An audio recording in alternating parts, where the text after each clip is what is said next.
Hi, it's May 24th, 2018.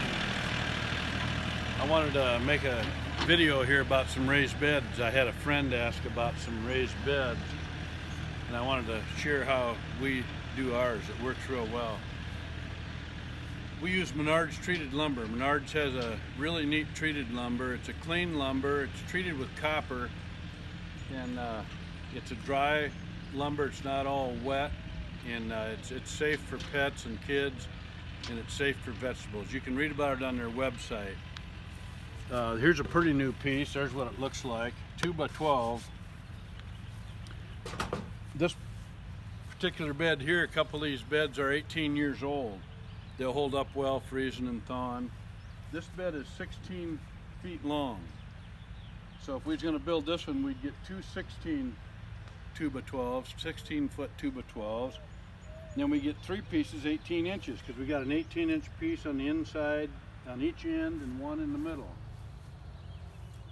When you fasten these together, you use 3 spike nails in 2 galvanized treated screws. Galvanized screws for treated lumber. So you pre-drill in this outside piece, you pre-drill 5 little holes, and then you put in 3 spike nails and 2 screws, and that'll stay together for years and years. You build them, you set it right on top of the grass. You don't remove the grass. You don't put a bottom in this box. You don't put any landscape fabric down, nothing. You don't want that in there. You want these roots to go down into the ground underneath here, and you want the worms to come up.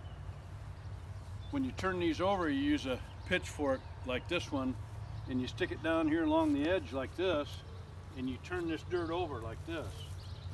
And that aerates the soil. You can see there's just all kinds of worms in here right now. And that's why you don't want a bottom. You want those worms to come up in here. And you want the roots, those worms keep the soil from compacting. And then the roots of the plant will go right down. They'll go 2 or 3 foot deeper than this box. They'll go right down into the soil. They'll follow them wormholes right on down and get lots of fertilizer from them worms. So you go down each side like that, turning the dirt over, aerating the dirt. Then you go down this side.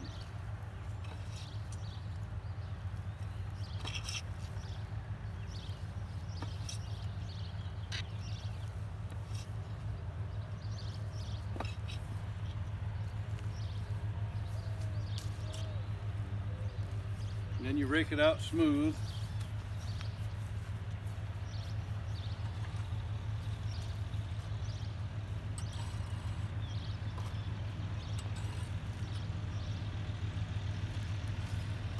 Good way to do it.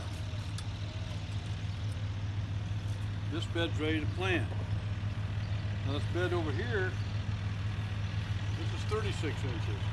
We build it the same way, only it's 36 inches wide. That makes a nice bed too. It's nice to have some 36-inch beds and also some 18-inch. I'm going to take the camera down here, show you some other beds that we got here.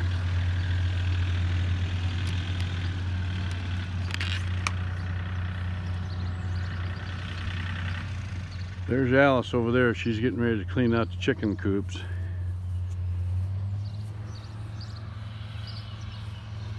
They're plowing the cornfield across the street from us. That's always neat to watch. I like to work out here in these raised beds. I got a campfire going. It's a beautiful day. But you can plant plants at the end. Here we got a hosta that's been there for years at the end of this bed.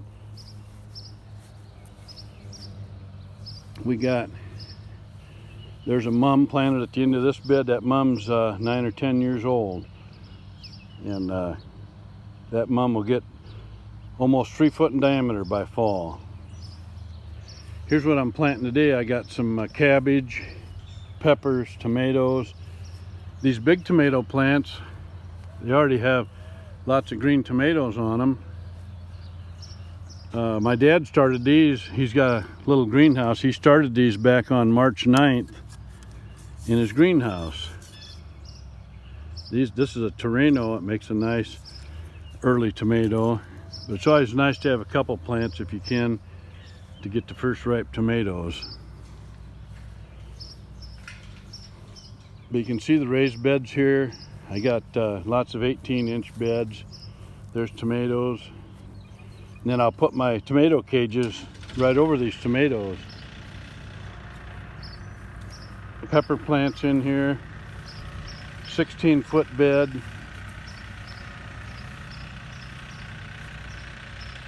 You can get about 11, 12 pepper plants in a bed.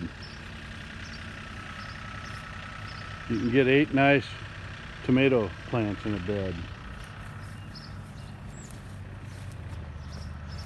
But it's a good way to grow stuff. You can grow anything you want in there. Flowers, vegetables, peas, beans, cabbage, lettuce, okra. We've grown it all. It's a good way to do it. Okay, have fun gardening. Bye.